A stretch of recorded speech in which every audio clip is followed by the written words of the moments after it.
So I take what this guy says. This is Mike Zeroh. I take what he says with a grain of salt. So let's just go ahead and get into it. I don't know what to tell you other than that. Let's do it.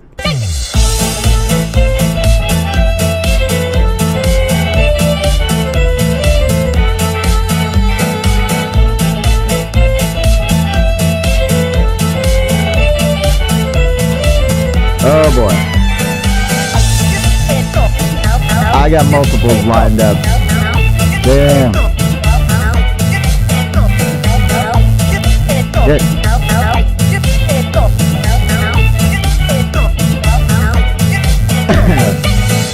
So let's talk about it here. This would be Mike Zeroh. Like I said, I don't know whether to trust this guy or not, but he seems okay with this to a point.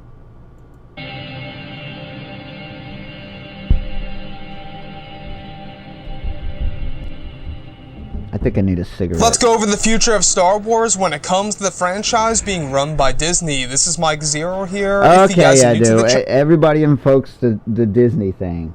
The Disney. Like I've said in previous videos, Disney's pretty hands-off. When you consider Disney owns LucasFilm, they pretty much let Marvel do whatever they want. Pixar, all those. No. Okay, but go ahead, dude. Channel, do make sure to subscribe to see future Star Wars content. Now, as you all know, just last week... Actually, do go sub to him. Do go sub to him. It's kind of worth the watch, I guess. I'll put his link in the description. Last Thursday was the official debut of Solo: A Star Wars Story on its pre-opening night, garnering 14 million. In comparison to both Rogue One and The Last Jedi, it did in fact underperform. A lot of media sites out there as the days roll by through Memorial Day weekend into this week. I chalked that up to the boycott and the lashback from The Last Jedi and the SJW politics injected. I know I tweeted out earlier today, Solo is not feminist. When you look at the Star Wars franchise as a whole, it's not feminist, but lately, and when I say feminist, it's not. I'm talking about batshit crazy third wave shit, fourth wave shit. It's when you look at the franchise as a whole, it's not. But when you look at the last couple movies released, ooh, I'm on the fence there. It's getting kind of iffy.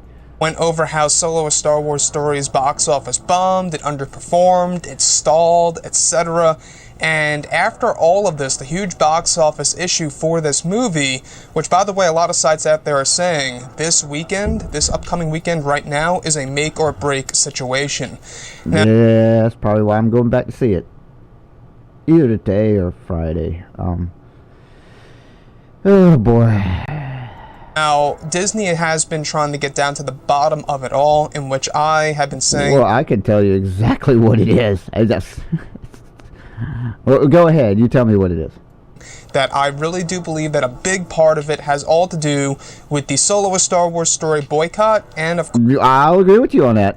course, The Last Jedi backlash together. I'll agree with that on you, with you on that too. Yeah, totally. I agree with that. Both. I think those are the two big reasons, as well as marketing issues as well. There were some marketing issues. They didn't pump it up as much as they did Last Jedi. I mean, I literally saw like one cereal box with Solo on it. Whereas The Last Jedi, that shit was everywhere. Every fucking where. Maybe they're trying to save money on marketing to make sure that the movie didn't tank, but it's still kind of tanking. Which I hate to say this shit, because I thought it was a good movie. There were some cringy scenes in it and shit. Lando and L3 specifically, but cringy scenes. But overall, I thought it was a good movie. Looking at Disney, we do know that they're trying to get down to the bottom of it in their heads. You know, they may know the real issue, but maybe they're not really coming. They don't want to admit it's the SJW shit injected into it.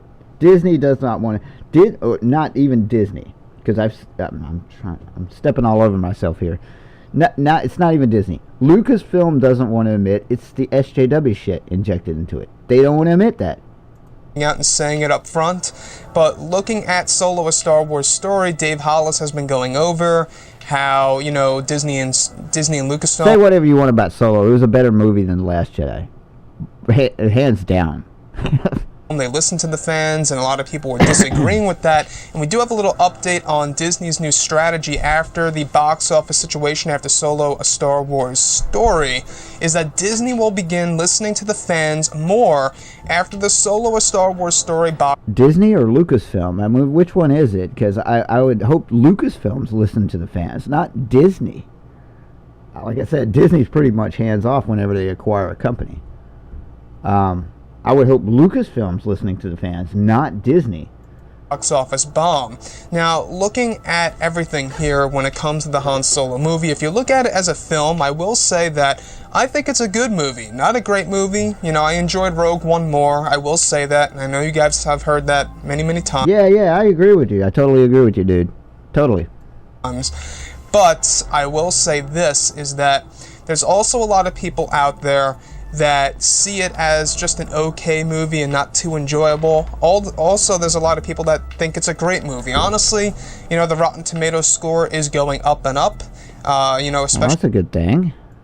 When it comes I haven't checked that. Last time I checked it, it was like... The critic score was like 71% or something like that. In the 70s. I don't know what the audience rating is, but yeah. Critics and even the audience score, I'm not quite sure what it is now. I haven't seen it since yesterday. But looking at Solo: A Star Wars Story specifically, this is an example of how when a company realizes that, you know, they're losing money, I guess, they're going to change their ways and start listening to the fans. At least Quit throwing the fucking social politics into it. That's the big beef with the fans. Quit doing that. Just make it a Star Wars movie. For fuck's sake. And the injection into Solo wasn't really there. Like I said, there was a couple cringy scenes, but it wasn't that bad. It wasn't that bad at all. Now I don't know if this wasn't applies on par with The Last Jedi. It had so much shit injected into it. It's like, oh my god, Admiral SJW, holy fuck, bro. to Star Wars Episode 9 per se, because that script is already written, but looking beyond Episode 9, Disney and Lucasfilm will apparently be listening to the fans a whole lot more. Now, what could that really mean? Are they going to pick up on stories that we want to see on the big screen, or are they going to make certain decisions when it comes to casting, you know, certain actors and actresses as portraying certain characters in films? I don't care so much about casting. I mean, you cast the right person for the right role. I mean, it's like the girl who played Val, and I think the character's name is Val. The girl who died on the fucking bridge. I thought they did a good job casting her. She was badass. Casting's not a big issue. It's the politics. It's the politics being injected in it. I mean, you got to be completely, how do I say this? Completely oblivious to not see the lashback with that. And there's always been politics in Star Wars, but it's been like structural shit, like how the Empire comes to being from a republic. It's never had social fucking shit in it, and fucking 76 genders and pronouns and all this shit. And it's no, it's oh man, if Lucasfilm, if they can't get the shit straight and see where the problem is, there's no hope. And I don't want to say that. I really don't want to say that. But this is just a response. Keep on going, bro. Quite sure exactly and specifically what they mean by listening to the fans more. Are they talking about, you know, generally speaking? I think I just addressed it. Or are they talking about, of course, I would say specifically around the lines of what movies we want to see? No, it's the politics, dude. It's the politics. It's the politics and social commentary. It's like when you go see a movie and you get beat over the head with politics. I'm like, yeah, I'm not going to buy this movie on DVD. I'll still buy Solo because I think it's a good movie. But, you know, when you go to a movie and they just beat you over the head with social, political commentary injected in a movie, it's just like, oh, this is such a turnoff. Jesus Christ. More so in The Last Jedi than Solo, and I think they're figuring that shit out right now. This is why I think I said in a previous video, Episode 9 is the one. Yeah, it was a response to Mundane Matt. Episode 9 is the one to look for. Because after all this, episode 9 is written, but it was, I don't know. I'd have to look this up. Isn't the script done after this movie and after the Last Jedi flashback? It's the socio-political commentary in the movie, especially with L3. In theaters, such as like an Old Republic era set of Star Wars movies or something around those lines. Now, looking at everything that's happened... First, the feminists went after our games. Now they're going after Star Wars. Basically. It ain't that hard to understand. With the Star Wars franchise, we do know that, the community... Sorry for all the ain'ts. I'm South Carolinian. I'm kind of ghetto redneck here. Right now could be better. It could be a lot better. And a lot of people want Kathleen Kennedy out of Lucasfilm. I don't think that's a good idea. That's not the fucking solution. I don't think that's a good idea. Kathleen Kennedy has a very long history with collaborating with George Lucas and Lucasfilm, all the way back to fucking Raiders of the Lost Ark. I don't think that's a good idea. Can she be convinced to... And I don't even chalk this up to Kathleen Kennedy. Kathleen Kennedy does not write the movies. She doesn't... She's just CEO of Lucasfilm. Then again, I'm kind of in a way torn on it. Really go that far. Convince me. As to eventually get rid of Kathleen Kennedy in the future. Now, that seems like something that Disney wouldn't do, right? Good. I really sure hope that somebody else... Good, because I think that's a really bad idea. ...does replace Kathleen Kennedy, because I feel like somebody else could do the job a whole lot better than her. Who's going to replace Kathleen Kennedy? The Marvel guy? With Kevin Feige? He's going to run Marvel and Star Wars timeline? No. If anybody were to replace Kathleen Kennedy, there's only one person for the job, and that's Dave Filoni. And I think that Dave Filoni or just somebody else would just... Okay, good. I like that. But for the time being, let's not talk about replacing Kathleen Kennedy.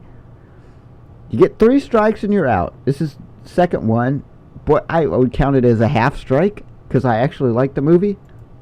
Be a greater, position. Boy. Be in a greater position than her of running this big franchise and just handling it better. Like I said in my previous videos... The thing is, I don't think Dave Filoni would want to do it. I don't think he'd want to do it. He loves what he does now, which is running the animation department. He oversaw Clone Wars and Star Wars Rebels. He's doing good where he's at. And if Dave Filoni left that to become CEO of Lucasfilm, then I think the animation department would probably, in some ways, suffer. Unless he found somebody to run the show that was just as good as him. I just think that Kathleen Kennedy doesn't really get Star Wars to the core of how the fans see it, right? Of how I think it's like, it's literally like, okay, Kathleen Kennedy's responsible for all this shit? No, she's not. Does she have a political persuasion? Yeah, probably. But does she literally tell the writers of Star Wars, I want this in it, that in it, this in it. If you don't do, I'm going to fire you? That's a huge burden of proof to prove that. Jeez. The hardcore fans out there see it. Even the casual fans see it, right? Even some of my friends, they're casual fans. They don't really know much about Star Wars. A lot of them did not like The Last Jedi. Some of them thought Solo, a Star Wars story, was just okay. Meanwhile, they loved every other movie. They loved Rogue One, The Force Awakens, the original trilogy, the prequel trilogy. You name it. So, how can you be for the prequel trilogy that really had really shitty dialogue and be like, Han Solo is the new Phantom Menace? How could you? How? Really? I just don't understand that line of thinking, because the dialogue was decent. It wasn't like, Anakin, you're breaking my heart. I hate sand. There was none of that in Han Solo. Looking at what's going on right now with the whole entire fan base, the whole entire community, it really does upset me, and I really do wish that things get better as we move along into the future. Oh wait, no, I'm not subscribed to this dude. I'm gonna have to fix this. I know of this guy. Yeah, I'll have to sub after I finish this video. Do you know that the Disney head, right, the Disney boss of all things Star Wars, Bob Iger, is leaving in 2021, and this is leaving a lot of people thinking as to who his successor will really be. Oh, I didn't know that. Bob Iger's leaving? What, is he gonna run for president? That was a rumbling I heard a couple months ago. But whatever. I digress. And whoever takes his position, what will that certain individual do with Kathleen Kennedy as head of Lucasfilm? Now, the other fear by a lot of fans... Here's the thing. I'm trying to defend Kathleen Kennedy, but I would not want to see her be head of Disney. I don't think it's a good fit. For people that have major trust issues with Kathleen, is that she could perhaps be the successor to Bob Iger and become the head of Disney. Hence, having, even more control of Star Wars than what she has control of. Kathleen Kennedy at Lucasfilm. She was handpicked by George himself. So I just, oh God, I'm so torn on this whole subject. Why do we even have to go down this rabbit hole right now? So, Kathleen Kennedy as president of Lucasfilm, like I have said before many times in the past, in case you guys don't know, I'm really not all that on board with her as running things. I do appreciate The Force Awakens. It was a fun movie. Yeah, it did have a fun movie. Yep. Quite a bit of beats that did mimic A New Hope, well, but that's okay. That's okay. They were rebooting the franchise after what, like 10 years? I'm totally down with that. I didn't have a problem with that. It was a great movie to me. I really liked The Force Awakens. I loved Rogue One. The Last Jedi, Rogue One is the standout, in my humble opinion. The standout in the new Star Wars movies, on par with Empire Strikes Back. And that's it. When I say that, that's fucking saying something. That's saying something. There were a lot of decisions in there that I just did not like, and it really felt like I couldn't connect with it all. And the character of Luke Skywalker by Rian Johnson, I feel like could have been a complete 180, and they could have just made him more optimistic, had more action scenes, and yeah, I get it. Yeah, I get your beef on that. More hopeful character. I think that would have been, and would have made the film a little less depressing in a sense when it comes to certain aspects and certain moments in the movie. But let me know what you think about that. Anyways, guys, drop a comment below. Let me know what you think about this. And if you guys did enjoy the content for today, do make sure to drop a thumbs up on this video to support the channel. I thank you all so very much for the kind support. And I'll drop a thumbs up. If you got a Twitter, I'll tweet this reply to you. That way you don't see it on the back end. It's like, oh, somebody shit on you. I'm not shitting on you, dude. I'm really not. Yeah, but yeah. Catch you guys next time. Sure, I'll catch you next time. Yeah, let's do it. Bye, guys.